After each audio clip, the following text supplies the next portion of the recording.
Los videos snuff son un secreto a voces. Estas grabaciones de crímenes reales que rondan por lo más profundo del internet y en el mercado negro no son cosa única de países lejanos. Aquí en México, en nuestro propio territorio, se han producido este tipo de materiales tan grotescos. Y hablaremos de ellos en este capítulo 14 de la segunda temporada de Leyenda Urbana MX.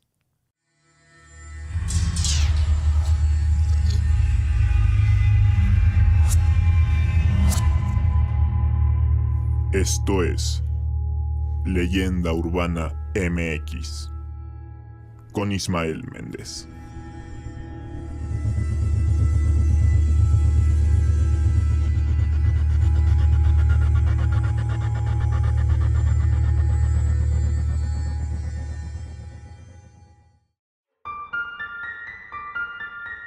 ¿Qué tal? Sean bienvenidos a Leyenda Urbana MX. Gracias por acompañarme una semana más y por escuchar todas estas historias que me encanta compartirles. Cada vez son más los que me mandan mensajes a redes sociales, al Facebook y al Instagram de Leyenda Urbana MX para decirme que me escuchan en el programa mientras manejan, mientras hacen la tarea o mientras están trabajando. Para mí es muy agradable saber que pues les hago un rato de compañía. Hoy tenemos un tema bastante denso y delicado, uno de esos que te desmonetiza YouTube, uno de esos que están basados en cosas reales y que incluso dan más miedo que cualquier suceso paranormal imaginable. Me refiero a los videos snuff o al cine snuff, y específicamente, como no podía ser de otra forma, en México. Así que si tú eres sensible, sabes que te vas a ofender, enojar o que te va a resultar desagradable esto, pues te recomiendo que cierres este audio o este video en caso de que estés en YouTube y pongas algún otro podcast o algún otro contenido un poco más amigable. Empecemos por lo más básico. ¿Qué es un video snuff? Las películas o videos snuff son videos sobre asesinatos de seres humanos, sobre torturas o suicidios y en algunos casos de violaciones que se hacen sin la necesidad de efectos especiales. Con esto me refiero a que se supone que son reales y que lo que se ve en pantalla es totalmente lo que ocurrió. Esto se hace con la finalidad de distribuirlos comercialmente y para el entretenimiento. No se deben confundir, por ejemplo, con videos de accidentes, de tiroteos, en donde alguien termina muriendo y termina captado en cámara, porque son captados hasta cierto punto sin querer y no tienen este fin económico ni de entretenimiento que les comentaba. Aunque pues sí luego haya pues algunos enfermos que se la pasan compartiéndolos y hasta disfrutando de ver este tipo de grabaciones. Para hablar un poco del origen y del surgimiento de todo esto, quise invitar a alguien más relacionado con temas de crímenes, de asesinatos y de todo este tipo de cuestiones. Así que les presento a Tania Mino. Ella es la host del podcast Perfil Criminal y nos va a dar un mejor y un mayor contexto acerca del cine snuff. La primera mención sobre videos snuff de la que se tiene registro data del año 1971. Se utilizó el término snuff film en un libro de Ed Sanders que trata sobre los asesinatos de la secta de Charles Manson. En este libro se entrevista a un miembro de la denominada familia, quien describe la producción de dichos filmes, aunque menciona que nunca fueron realmente considerados como películas en sí mismas. Sin embargo, otras fuentes revelan que toda esta ola del cine snuff comenzó años después, en 1976, cuando en una sala de cine de Nueva York se anunció una película descrita como la cosa más sangrienta que jamás haya pasado enfrente de una cámara. La cinta en cuestión no era muy buena, así que el productor que la había adquirido decidió agregar una escena final, en la que se observaba al supuesto director tratando de tener relaciones con una mujer de la producción, quien al ver la cámara encendida lo rechaza tajantemente. Es entonces cuando comienza a golpearla y posteriormente termina mutilándola, para momentos después llevar la pantalla a negro. Al final no aparecía ningún tipo de créditos, hecho con el que se comenzó a sospechar cada vez más de esta película, que por cierto se titulaba Snuff. Sin embargo, poco después y en medio de una gran polémica, el productor tuvo que salir a dar la cara y decir que la violencia mostrada en el filme no era real, además de que tuvo que explicar cómo es que se había hecho toda esa escena tan impactante. Así que todo fue falso. Pero precisamente a raíz de esto se empezó a extender el rumor de que en el mercado negro circulaban películas en las que se mostraban crímenes reales. Así como lo menciona Tania, estos filmes no son cosa reciente, aunque sí cabe mencionar que con la llegada del Internet, para muchos fue más fácil hacer más grande el rumor de la existencia de estos materiales audiovisuales. Hay quienes piensan que hasta la fecha nunca se ha logrado comprobar la existencia real de uno de estos filmes. Si bien algunos mitos y leyendas urbanas han surgido al respecto, se afirma que la mayoría se ha comprobado que son películas normales con efectos especiales donde no se cometieron delitos reales en contra de seres humanos. A pesar de esto, hay muchos de los que no se ha podido, digamos, determinar su origen o que no se han podido desmentir en su totalidad. Se habla de que en la Deep Web, la famosa web profunda, por una gran suma de dinero es posible hacerse de una de estas cintas con muertes 100% reales. A pesar de esto, algunos aseveran que sí puede haber uno que otro video en la red de violaciones o muertes, pero digamos que están sueltos. Distan mucho de pertenecer a una gran industria, tal como la industria cinematográfica normal, como la industria de los videojuegos o de la música, o tal como nos lo han hecho creer en todas estas leyendas urbanas. Ahora, no sé si esto entre como tal en la categoría, pero por ejemplo, hubo una época en la que salían videos de extremistas islámicos dando muerte frente a la cámara a reporteros o a enemigos que secuestraban, generalmente cortándoles la cabeza. O cómo olvidar el caso que se hizo viral bajo el nombre de Three Guys, One Hammer, realizado por unos ucranianos que asesinaban a gente a martillazos. Lo grababan y luego lo distribuían a través de internet. Estos locos fueron arrestados por allá del año 2007 y se les atribuyeron al menos 21 asesinatos. Y así hay varios casos, digamos, aislados en todo el mundo. Algunos han salido a la luz, algunos de los implicados han sido llevados ante la justicia, pero muchos otros no. Y para hacer todo esto más perturbador, aquí en México existe la teoría de que también se producen este tipo de películas. Es un psicópata. Puede que Bosco no tenga nada que ver con esto. Te has enamorado del malo, imbécil. Creo que alguien ha estado registrando mi dormitorio. ¿Pero qué coño haces ahí? Ese tío está implicado. ¡No te muevas! Esto no es algo aislado, es un negocio. Esa gente trafica con cintas. Accidentes, torturas, asesinatos, allá abajo tienen de todo. Te matarán para hacer una película. Me llamo Ángela. Me van a matar. No es para nada un secreto que Ciudad Juárez es una de las ciudades más violentas de México. Desde hace ya varios años acarrea una mala fama de asesinatos y feminicidios.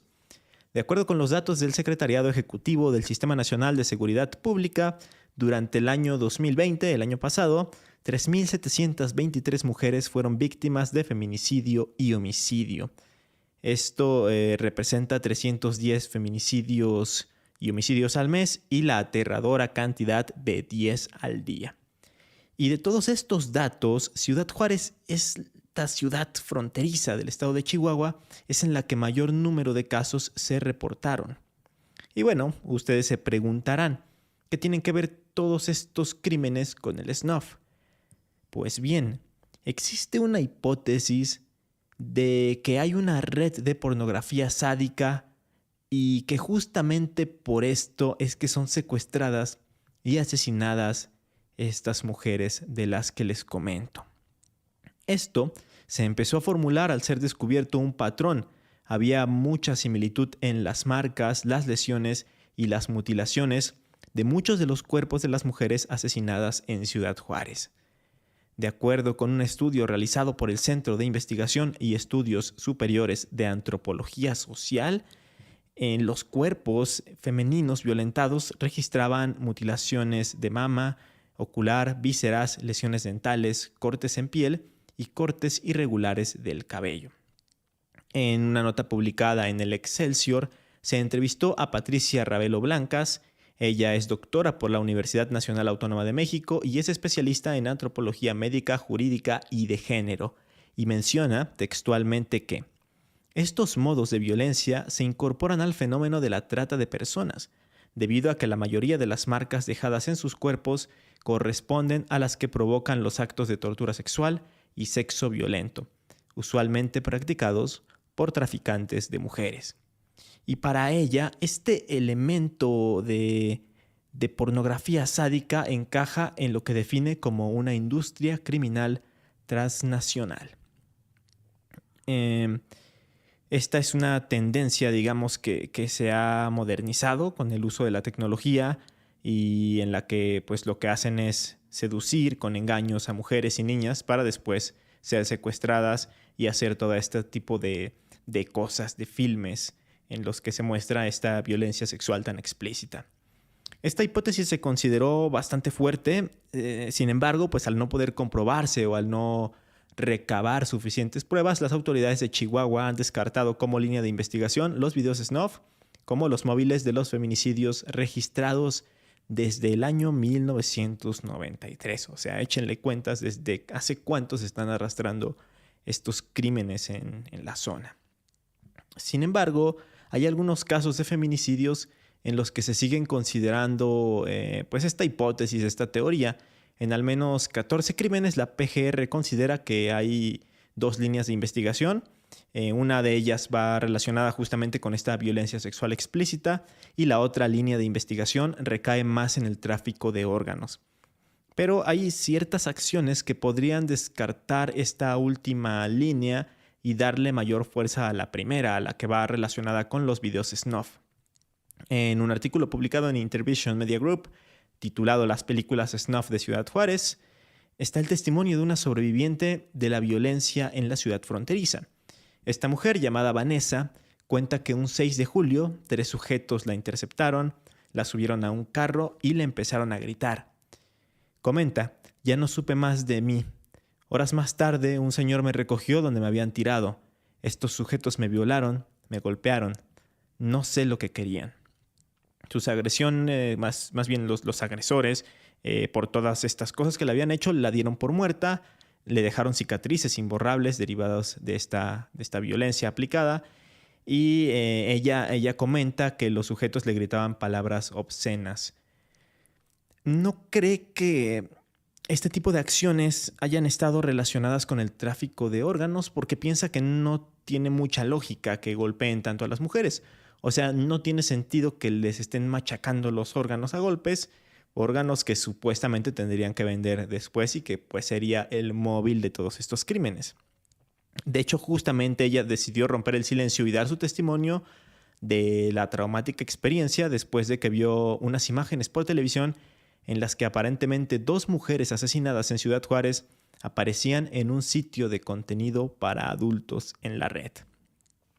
A pesar de esto, no se consigue avanzar en los casos ni en las líneas de investigación antes mencionadas.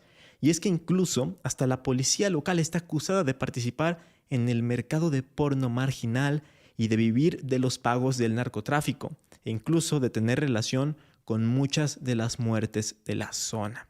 Algo como lo que se muestra más o menos en la película del infierno de Luis Estrada, que a pesar de que ahí te hablan un poco más del tema del narcotráfico, pues se ve cómo están coludidas las autoridades con los narcotraficantes y que justamente por eso no se puede detener al crimen organizado. A final de cuentas, todo esto sigue siendo una teoría, no hay nada comprobado y quizá este tipo de crímenes sean un caso de violencia misógina sin que tenga que ver algo tan rebuscado o tan profundo como lo que estamos comentando en este episodio.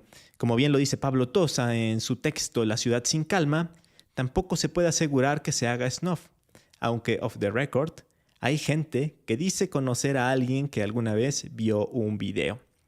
Lo que sí puede decirse es que Ciudad Juárez se ha ganado el triste rótulo de ser una ciudad ideal para el snuff. Y es que, sea por el motivo que sea para los criminales, aunque suene bastante crudo, es muy fácil hacer esto. No hay consecuencias al hacerlo. Las autoridades no le dan seguimiento a los casos y cuando llega a haber algún sospechoso, las investigaciones y procesos son largos e incluso más desgastantes para las víctimas sobrevivientes o para las familias de aquellas que lamentablemente fueron encontradas sin vida.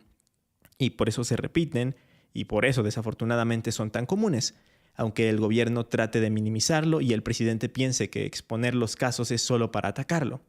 Pero bueno, no me voy a meter más en este tema político porque siempre hay diferencias y no quiero generar un ambiente tóxico. Así que vámonos con algo más, porque no solo en el norte del país se especula sobre la existencia de los videos snuff. Le doy la palabra nuevamente a Tania, quien nos va a contar de un caso atroz registrado hace algunos años en el estado de Puebla. En enero del año 2012 se registró un triple homicidio en la comunidad de San Antonio de Juárez, municipio de Cicatlacoyan, ubicada en Puebla. Los cadáveres de una mujer y 2 adolescentes fueron descubiertos por un par de vagabundos que transitaban por el lugar. Los cuerpos yacían semienterrados en una construcción de la localidad.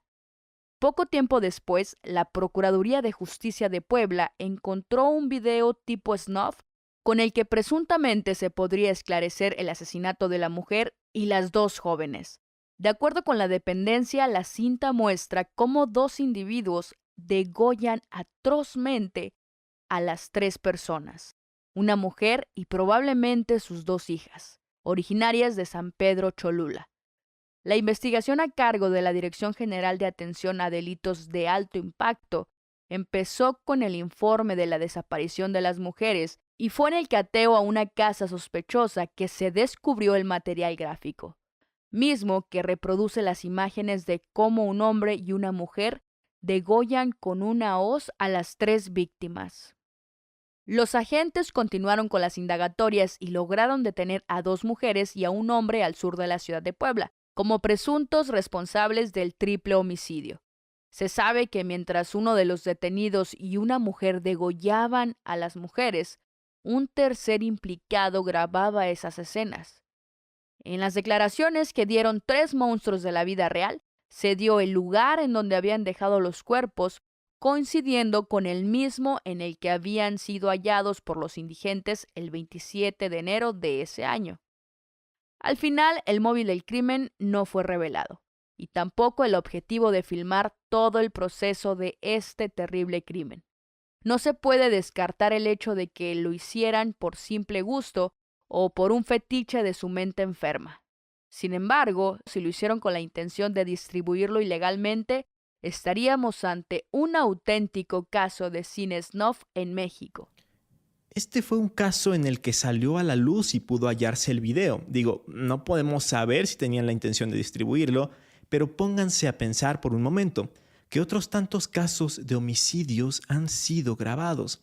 Hay tanta violencia y tantos motivos por los que ocurren que no suena nada descabellado que entre todos ellos alguno que otro haya tenido la intención de los videos snuff, de distribuirlos, de tal vez generar algún ingreso ilegal obviamente con este tipo de cosas. ¿Ustedes qué creen? ¿Piensan que todo esto podría existir o sí es solamente una leyenda urbana muy extendida? Me gustaría conocer sus comentarios. Y mientras ustedes me comparten sus pensamientos, me gustaría que tú, Tania, que estás tan metida en investigar de crímenes, nos dieras tu punto de vista, tu opinión personal acerca del tema. Realmente es un tema muy interesante y creo que se da muchísimo en México, quizá no de manera oficial, pero por ejemplo se ha dado mucho el caso de que con los cárteles del narcotráfico se suban mucho este tipo de videos en donde torturan y matan gente. Y pues sabemos que no son con fines meramente económicos, sino de poder o de destacar su poder sobre los demás. Es un tema que sin duda es delicado en todos los sentidos y puede ser hasta desagradable para muchos, pero para algunos resulta demasiado atractivo ver esta clase de videos. Y claro, es un punto muy importante eso del narco. Hay organizaciones criminales que para demostrar poder o para amenazar o intimidar a sus enemigos graban este tipo de videos casi como una forma de advertencia, aunque justo eso no terminan de catalogarse como snuff porque su intención no es la de generar dinero, no es una industria de entretenimiento como tal, como lo había comentado igual de estos grupos extremistas islámicos, que también pues era cierta mostrar control y de decir, si te metes con nosotros, esto es lo que te va a pasar. Entonces, de que existen videos de muertes reales, existen, pero no se puede asegurar que sea una industria como tal y que pueda generar millones y millones de pesos o de dólares, aunque pues quizá muy, muy por debajo de la web o en los mercados negros, pues puede existir algo, aunque sea un microtráfico de estas cosas. Pero bueno, obviamente no podemos determinar al 100% esta situación. No tenemos los datos suficientes, así que mejor vámonos con las recomendaciones de esta semana. Pues este mito del snuff ha sido tan popular que ha aparecido como tema central de algunas películas. Les voy a recomendar 2 de ellas. Una es Tesis, estrenada en 1996, película española. Fue la ópera prima de Alejandro Amenábar y hasta ganó el premio Goya a Mejor Película. De verdad que me encanta esta película.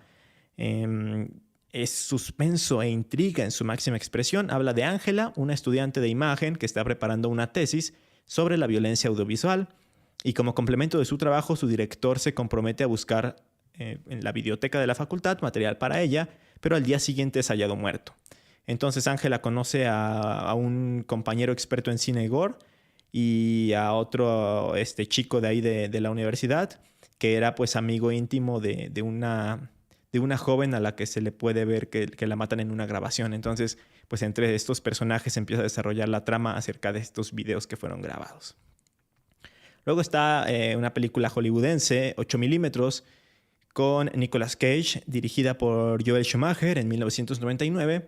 Y aquí habla de un detective que pues resuelve casos sencillos, pero su vida cambia radicalmente cuando durante la investigación de un caso queda atrapado dentro del mundo de los videos snuff. Y aparte de estas películas, les quiero recomendar un videojuego. Hace mucho que no recomiendo videojuegos en esta sección de recomendaciones. Este se llama Manhunt, es un videojuego de Rockstar Games que salió en 2003. Es un juegazo que disfruté enormemente a pesar de la violencia que muestra y tiene una premisa muy curiosa. Controlas a un convicto condenado a muerte, al cual le dicen que puede quedar en libertad si sigue las órdenes de alguien conocido como el director. Esto antes de que termine la noche.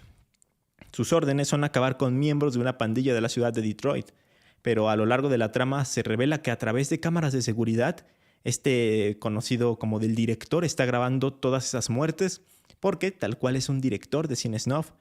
Una joyita de juego atemporal que vale la pena jugarlo aún en este 2021.